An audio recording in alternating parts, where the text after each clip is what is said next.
Hello, YouTubers. How are you today? I hope you're fine, well, and curious as ever. I just wanted to try and generate a quick chat about the kind of life that we choose to lead, or more specifically, the quality of that life that we choose to lead. Is it possible to start leading a more moral and altruistic type life versus continuing on a more self-centered one?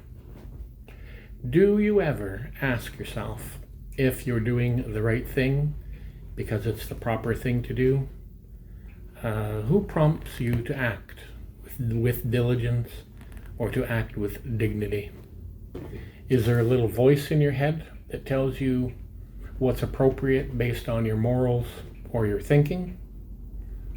Who is that little voice that tells you what you should do when no one else is watching? Do you have a suspicion, any awareness? Is it that when no one else is around to witness what you're doing, or the choice you're making, that your decision may be based on a higher power? Do you now feel that maybe a higher power is observing your behavior, holding you to account, even if there's no human beings around you to witness your correct behavior, no one to provide you direction? Do you feel you're alone in the world, or do you feel there are powers all around you? Where exactly do you get your moral compass from? Do you look to perform simply social accepted rules and behaviors in order to limit your actions or your morality? Do you follow morality in the absence of social scrutiny? Do you normally abide by a good neighbor policy, like do unto others what or where you would have them do unto you? Maybe do you have a sense of pride or sense of dignity in doing the right thing, just for the sake of doing the right thing? Do you do it maybe as a personal standard? You hold yourself to certain standards. Or do you act only because you're being observed, being judged? Do you sometimes dismiss doing the right thing just because no one else is watching? Or even because you believe no one else is following the same rules, therefore you don't have to either? What is the basis of your morality? Is it spiritual practice, a doctrine, a lifestyle code? Is it a personal integrity or a sense of dignity? Is it possible only that only fear, being observed by the spiritual powers above, and being subject to karma is your only motivation? I think you will find in life that there's a little bit of mixture of everything. Keep in mind, no one person can lead a completely selfless life. Selfless service or selfless perspective usually comes at the detriment of one's personal service or personal safety. Herein lies the magic balance between the two. That lifestyle of juggling your interests. I suspect it always depends on who or whom actually benefits, and is there a cost? Altruistic or selfless behavior usually gets determined by your emotions. Emotions are usually determined by your previous experiences. Previous experiences and beliefs are usually based on perspectives and your general mindset. I think the hardest part is when your perspectives and mindsets get so rigid that they lead to difficulties and painful results or painful experiences. Rigidity is the personal nemesis of learning. It sets up boundaries and barriers and makes you overly reliant on old filters as opposed to just being open and objective to new perspective. Change and nuance can't be observed if you're always using those same old filters or old perspectives.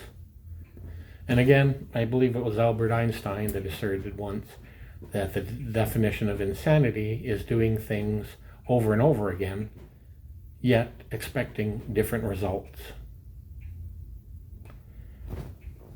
So I think the real trick in life is to make your observations without any real attachment or preconceived notion or using your old worn-out filters.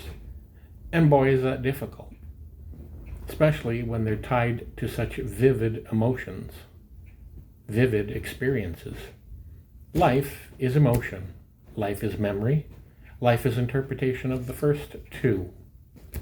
I believe most memory is based on emotionally significant engrams or experiences that get recorded into the brain, as opposed to the fleeting ones which don't get encoded and therefore they're easily lost. Now, coming back around to the topic at hand, selflessness versus self-centeredness, and applying a useful balance between the two. Balance. Past emotional experience will likely gauge whether you'll experience the same thing in the same manner, or whether there's even potential for new objectivity. For example, if you see a dog and you've had an experience with a dog in the past, you're likely going to have the same fearful reaction. If you have a strong emotional attachment to that experience, doesn't mean that it always has to be that way, but you're fighting raw emotion. Emotions versus simply seeing a new or a novel outcome, reality. You're kind of condemned to have only one experience until you challenge the expectation or your perspective. If in the grand sum total of experiences and your perspectives, if they lean more towards the protection of yourself, you constantly protecting yourself, or looking after number one, you're going to lead a life more leaning towards self-centeredness, more of a, I've got to be number one, winner takes it all. Now, I believe that as you move away from a protective mode, you'll become more aware of the full plethora, the full collection of possible options. You'll start choosing less self-centered options. You can start being a benefit to the group versus just to yourself. Obviously, people don't want to be around people that are solely self-centered. They're boring, they're predictable, and most people just don't like or trust that kind of person. Basic civics requires that we don't behave so selfishly or self-centeredly in communal settings. Society requires social cohesion. Social behavior involves more than just one single perspective or interest. Community evolves out of common interests, not single interests. Altruism and philanthropy are interesting concepts. They seem to sprout out from a perspective less embedded in need or desire. Altruism and philanthropy also seem to be geared towards a common good intent, more intent on repairing social deficits and like supporting the disadvantaged or the underprivileged. It is an attempt, I think, to equalize the inherent unfairness of the current system,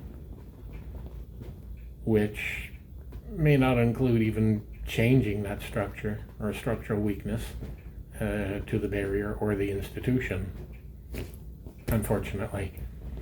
It might not even it might even be perceived as a band-aid solution when resolving the larger problem, philanthropy and altruism. Basic altruism, when practiced by the everyday man, is more usually a personal lifestyle journey, a journey of general kindness overall. When does a person come to realize that they actually have enough, or when they are enough to share? What magical line gets crossed where they realize that they can safely share something with someone versus take something all the time? It's not always a situation of financial independence either, because there are poor people contributing selflessly that have less than the people they're contributing to, giving to. Does it maybe come from mental or emotional independence? From mental or emotional intelligence? Security? Are altruistic folks less emotionally attached to situations or their past perspectives? Where does emotional stability or intelligence actually come from? Is it part of a person's personality, or was it something that was learned? Or is it a result of age or time and seeing it within perhaps a role model? My advice is for us to always, always, always ask questions in life. That way you'll develop many perspectives over many years, over time. How are you supposed to learn anything new if you keep resorting to the old? You're just condemned to repeating your old mistakes or lifestyle. I think the key to a well-developed life is always to challenge your beliefs, your own perspectives, and some perspectives come from you at different ages, different age ranges, when you're young, or when you're middle-aged, or when you're older. Perspectives, I believe, are based on those seasons within your life. Emotional expression is based on the seasons of your life. For example, you could be more insecure when you're younger, but as you progress and become older, you're less prone to insecurity, but perhaps you're a little more outwardly judgmental as you get older instead. That's based on your emotional sense of need or neediness, your shortcomings, or your strengths. Thus, hopefully, I provided us some interesting topics to mull around in our heads for the next day or two, maybe even for tomorrow when you're having a morning coffee. Seriously though, if you have any thoughts or perspectives, please feel free to include them in the comment section below so we can all benefit from everyone's different points of view, different wisdom on the journey so far. What will it take for you to be less fearful, less self-oriented, and more community-oriented? And does that require you to be a millionaire? Does it require you to be an old man? What magical line do you think you have yet to cross, which prevents you from being a little bit more altruistic, being a little more selfless, maybe carrying yourself with a higher sense of personal integrity, less fearful, more respectful of others, and expecting more of yourself? I wish you all blessings. I wish you well, but most of all, I wish you happiness. Choose happiness and choose to share with everyone. God bless. Goodbye.